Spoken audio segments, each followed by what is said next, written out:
Good morning, everyone. So obviously I am not a camera person because I can never get this thing to be right. So if you, like last time, if it's just a shot of basically my nose and my chin, please let me know so I can adjust it accordingly. Eventually I'll figure it out. Obviously I don't take selfies, I don't take pictures, I have no idea what I'm doing. Okay.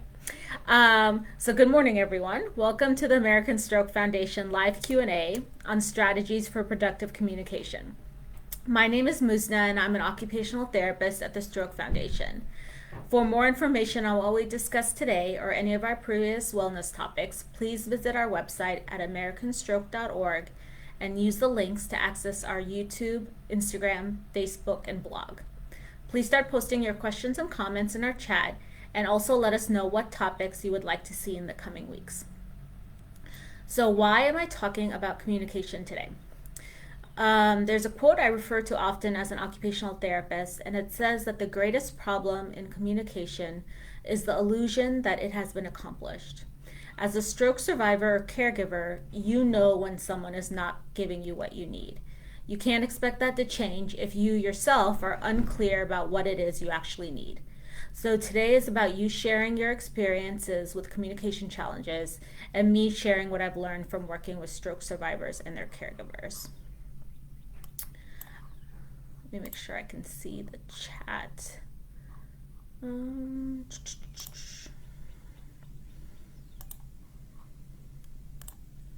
Okay. There we go. Okay, so let's start with communication. Communication is the process of giving, receiving, and sharing information. Communication is considered productive when the message is received and understood with clarity and purpose, and when both the sender and receiver feel satisfied. When care receiving or care giving is a big part of your life because of a stroke, communication that is not productive can start to have a negative impact on your and your family's wellness, independent of the impact of the stroke. So if anyone has had those experiences where communicating your needs or having, conversations that aren't stressful, if that experience has changed for you after a stroke, either as a stroke survivor or as a caregiver, please share your thoughts and comments if you would like. Okay. I want to first describe the difference between problem-focused communication and solution-focused communication.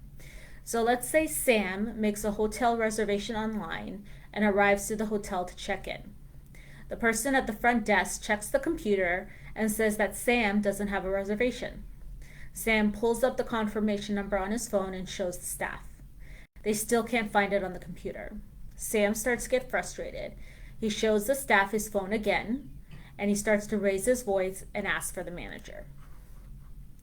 Bob also made a reservation online, and when he arrives to check in, he is told they don't see his reservation on their computer. Bob asks if they have a room available. They do, and Bob is booked into a room. Sam and Bob both want the same thing, right? They both want a hotel room. The way Sam communicates is problem-focused. His time is spent on what went wrong, and this extends the time it takes for him to get to a hotel room. The way Bob communicates is solution-focused. He only spends time communicating about what will get him into his hotel room. Neither style is inherently right or wrong, but practicing solution-focused communication will get you to where you want to go faster and with less frustration. So that's just my generic example that I use, that I've used in the past with my clients and patients and their caregivers, and it's a quick way for them to kind of get a gist of what I'm talking about when it comes to problem focus and solution focus. But if anyone joining us today has specific examples related to that, please let us know so we can discuss those too.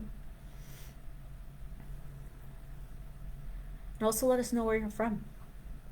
Okay, so now I want to move on to the mindset when having a disagreement with someone close to you.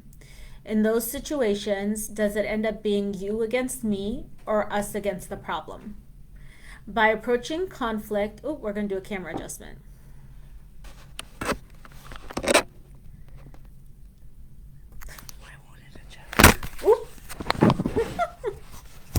Now we're a mess. Susan, our admin guru, is helping me so that the video isn't just my, nostrils. Alyssa, hi, from Philadelphia. Oh, come on. Okay. Yes? Okay, thank you, Susan. Now it keeps moving. Yeah, that's good. Yes, okay. we will get this right eventually. Okay. So shifting to mindset when you're having a disagreement with someone. If you reflect back on those experiences, was it you against me? Was that the mindset? Or was it us against the problem? By approaching conflict with the mindset of us against the problem, we stop thinking about how to win. Instead, we focus as a team on how to fix whatever is wrong. This allows us to slow down, take down our walls, and listen more closely to one another. Part of productive communication is sharing your thoughts without the intent of getting someone to see things your way. And I think that was, there's a book that I read on communication a while back, and that was like the biggest take home message for me, is that learning the best thing you can do in terms of increasing and practicing your communication skill set is learning how to share your thoughts without the intention of getting someone to see things your way. It's a little bit, once you have to really break it down, but once you start thinking of it that way, it really allows you to reflect on your daily communication satisfaction and productivity. So learning to share thoughts without the intent of getting someone to see things your way. This is not how most of us usually learn to communicate. We learn to speak to get something we want, to justify our thoughts, or to persuade someone else. If anyone has any examples that they would like to share, please add it to the chat. Alyssa says, I need to learn more different languages. Always a good skill set. Okay. So there are two kind of take-home messages I'd like to share about communication and conflict. One is to ask, do you need me to get involved, offer advice, or just listen? Take the guesswork out of it. There is no prize for adding the stressor when it's us against the problem, right? That's what we want, us against the problem. Second, try to set a weekly or a daily date and time for a check-in. So that way you can plan your day to show up to this meeting and be as present as possible. If you know you're going to have a scheduled sit down with your loved one, caregiver, spouse, don't run errands in a busy grocery store right before, rush home and then, expect to have a productive conversation. It's not going to happen. So you structure your day so that you can show up for something that's planned and make it effective for both of you. Set yourself up for success. So setting a weekly date and time for a check-in is also helpful so that a mismatch of energy isn't mistaken as someone not listening. So most of us can relate to a scenario where we are already relaxing at home and a loved one or caregiver just gets home and starts talking about their day and what needs to be done and on and on and on. Their brain is moving faster because they are in a state of motion while you have already transitioned to a home state of mind, or vice versa. If you look at them with a blank stare or tell them to slow down, they may interpret that as not listening or not caring when all that is happening is that there is an energy mismatch. So by scheduling a date and time that you're both aware of, you both show up prepared mentally. There are apps, or you could do, whether you want to write things down or a journal, because essentially what happens when you're trying to, we have thoughts and we want to share them quickly because it's on the forefront of our mind or we don't want to forget. But again, if that person is in a completely different headspace, that energy mismatch is more likely to happen. You're more likely to walk away feeling like the person wasn't listening or caring.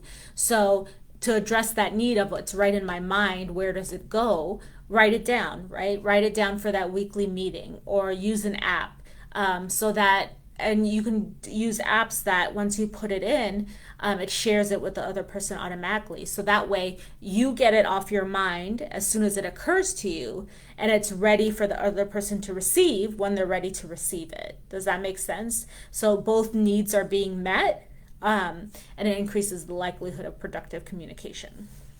So it's basically just like a home management app, where you can like share, grocery lists and calendars and everything like that. But then you can use that note taking app for like, I need to, all this is occurring to me. Let me get it down. And then when my caregiver or spouse or whoever is ready to look at it, all that information is there for them.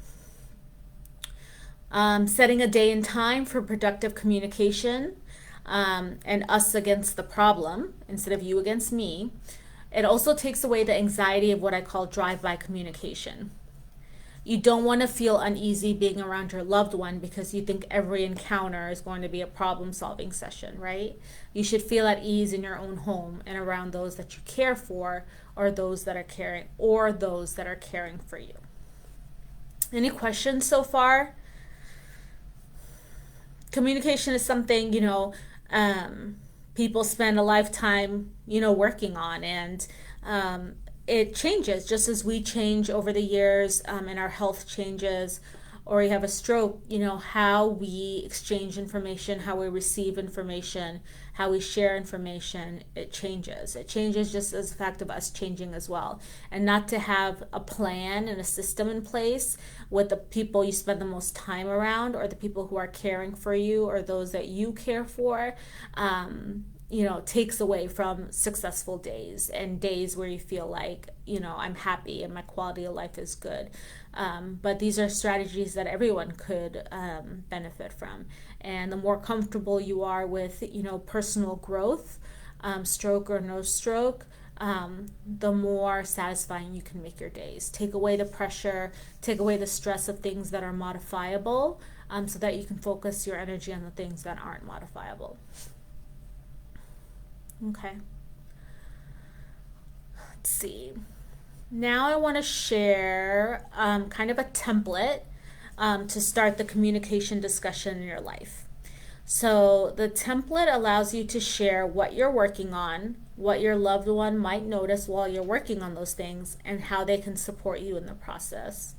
I use this template with my clients when they know they're frustrated with their loved one, but they're unable to tell me what would be better than what their caregiver is currently doing, or their loved one.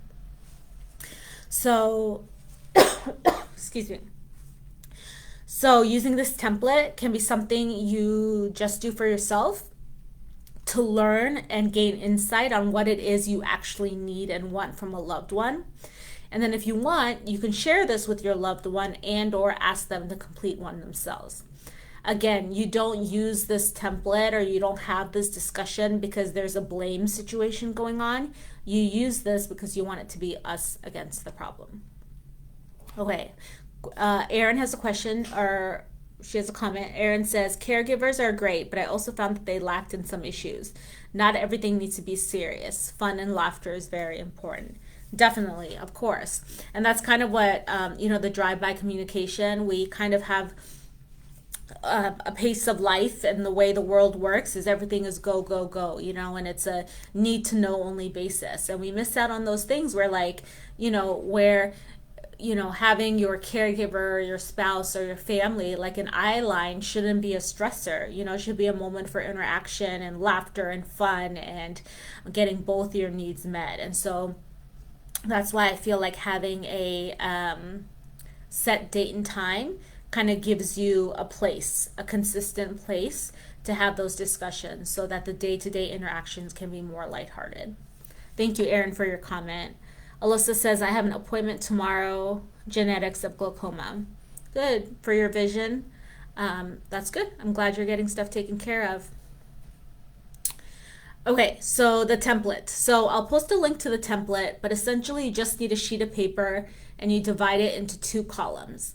One column is titled Things I'm Practicing. The second column is titled Things to Watch Out For and How to Help. So as an example, John lists the following as things he's practicing in the first column. So John is practicing controlling and tracking my controlling and tracking my outbursts, participating more with my family, being more open and honest, not being so distant, and better understanding of myself and you. So this is an example of a client I worked with a long time ago.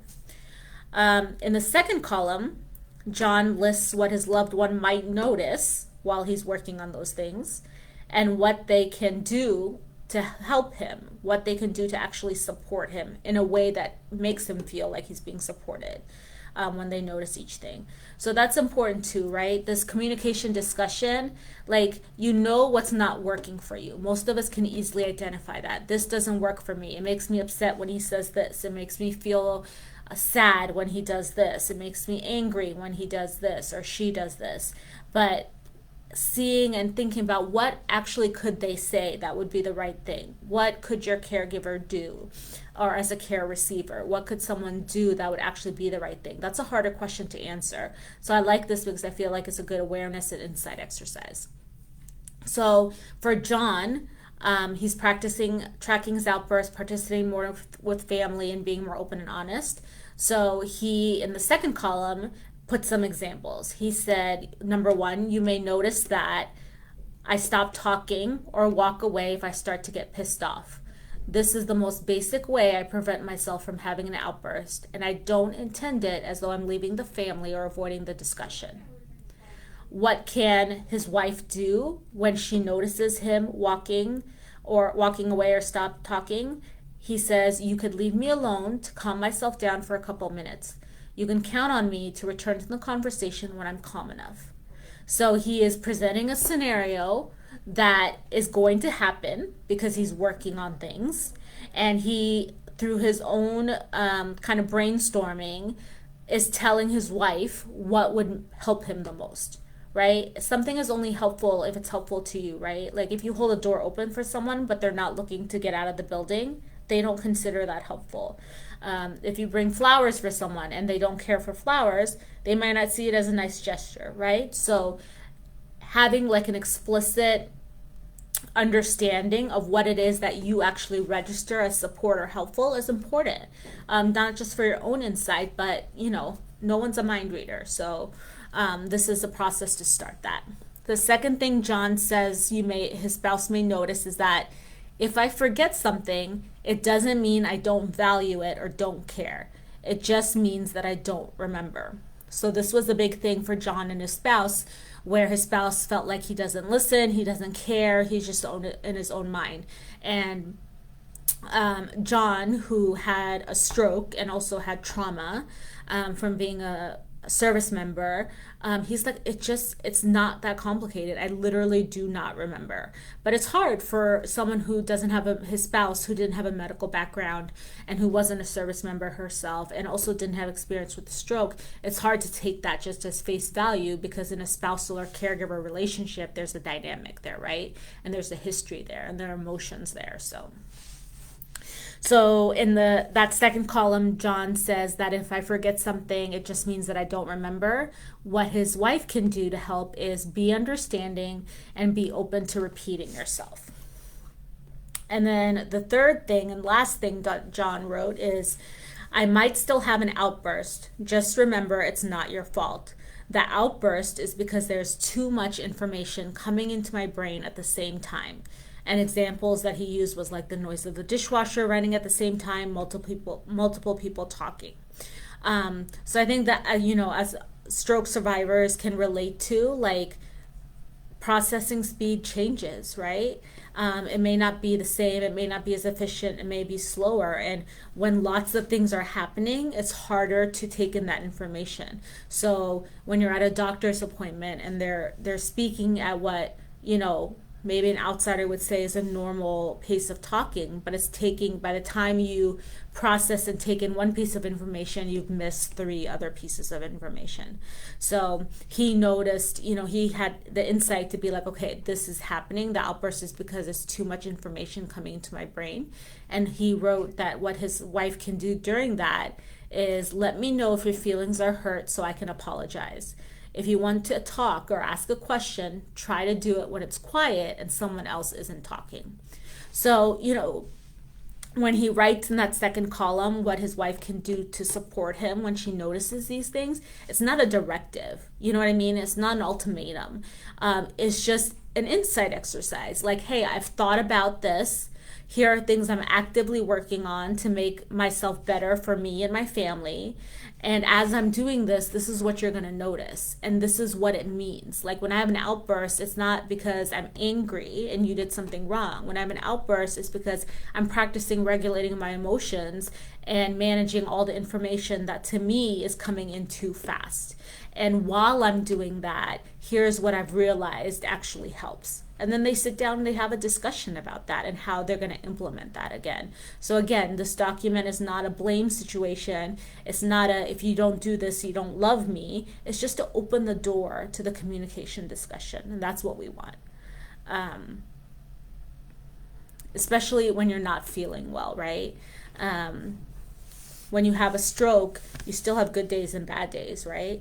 And if you sit and reflect, there, someone could say something that on any other day would be just fine, but on that day it absolutely is the wrong thing to say to you, or it rubs you the wrong way.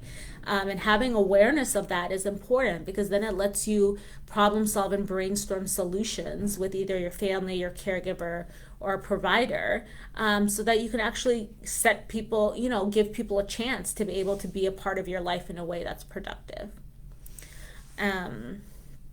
So Aaron says, yes, it's very frustrating. Are you talking about the processing, Aaron? Does anyone have any experiences or strategies they'd like to share? Please do so. Communication is something that, and I touched on this before, I don't think I finished my thought, but all sorts of medical professionals work on communication, and it's different. You can be very specific in it in terms of like relationship counseling, but I think the art of communication, because it is an art, there is a science to it too, actually, but the practice of communication is very nuanced, right? And we have our norms as individuals, we have our norms as a family, we have our norms as being in the patient role versus not. We have our norms as a culture and a country, and I think it gets lost. Like if we sit back and think, what is my end goal? And this goes back to what I started with, problem focused versus solution focused.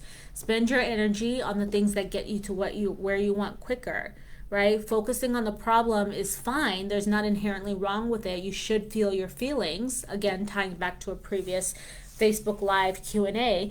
But if it doesn't get you to your goal any closer, what are you spending your energy on, right? We all have limited reserves, and once that cup is empty, we're more likely to shut things down or perceive things as not pleasant because we don't have resources to manage that, right?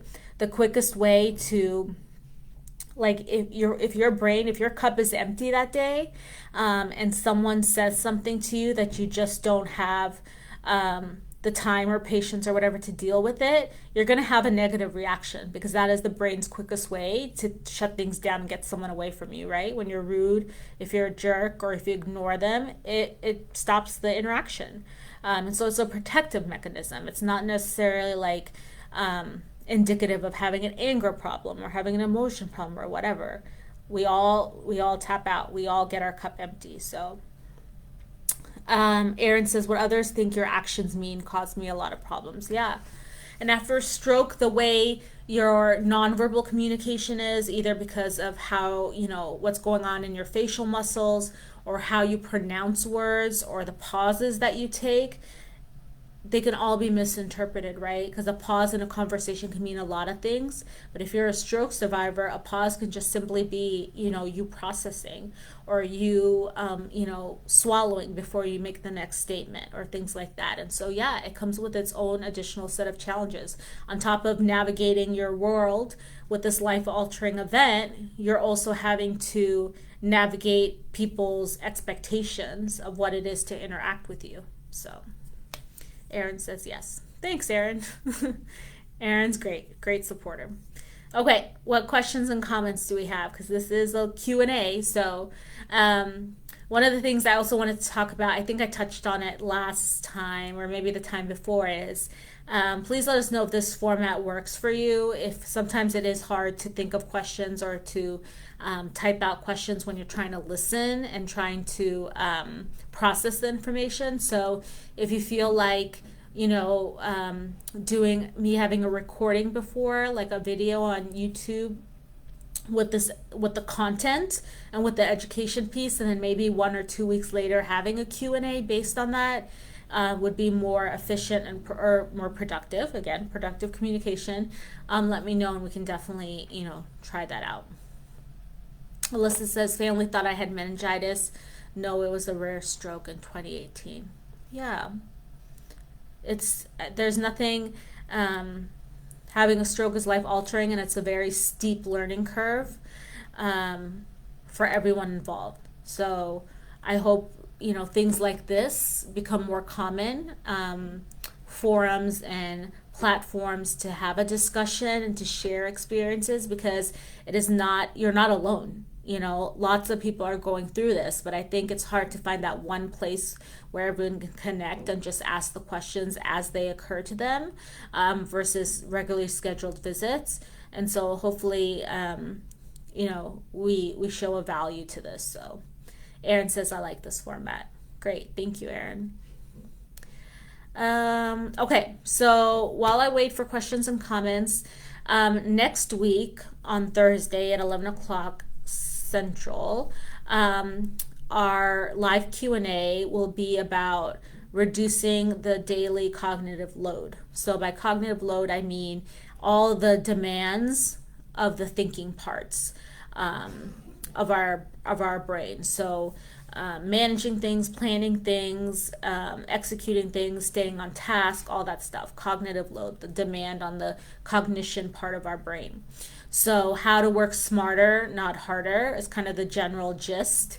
And this, the strategies and stuff we'll talk about is applicable to stroke survivors, caregivers, really anyone. They're just general evidence-based kind of talking points and strategies for how to make things efficient. So cognitive load will be next week at 11, and we'll have a link up for that on our Facebook page, and we'll also have a link to a form so you can submit your questions and comments in advance. Okay. Questions, comments, take-home messages from today is that, like every session, I think, pretty much, is set yourself up for success, right? Communication, we think it may have happened, but again, both parties have to be satisfied with it, and the message has to be delivered accurately. And for that to happen, you really want to reflect on your goals, what it is that you're trying to get to, problem focused, solution focused, and then also your mindset, especially communication during conflict. You against me or us against the problem, right? One is going to have you grow together and one is not. And then the template is just a way, it's just a system that has worked in the past to open up that discussion format in a way that is that is not focused on blame, but just an insight exercise. It's really hard when two or more people are trying to work on goals and grow at the same time, because everyone's journey is different, right? So as a stroke survivor, the way you do things and thinking about how you do things, that has a bigger sense of urgency because of your stroke. You're forced to do it, right? And then your caregiver or your loved one may be in a different stage of actively working on things or wanting to change things. And that clash can often, be described as, oh, they're not listening, they're not paying attention, they're not this and this, but it's just people being at different stages, and you have to be cognizant of that yes, my journey has been expedited because I've had this stroke, and maybe your caregiver's journey has been expedited because you had this stroke, or your loved ones, and so you really just have to have a meeting point where you're like, I've thought about it, and I hope you've thought about what it is we actually need, and let's work together, us against the problem, to make it so that we have great days. Okay. If there are no questions and comments, we're going to wrap up. And if you have any questions or comments about this or any other presentation we've done, please submit them. We do go through them. You're welcome to use the link that was with this post for questions and comments related to our Facebook Live. You can also submit general questions through a link on our website. Thank you for joining us, and have a great day.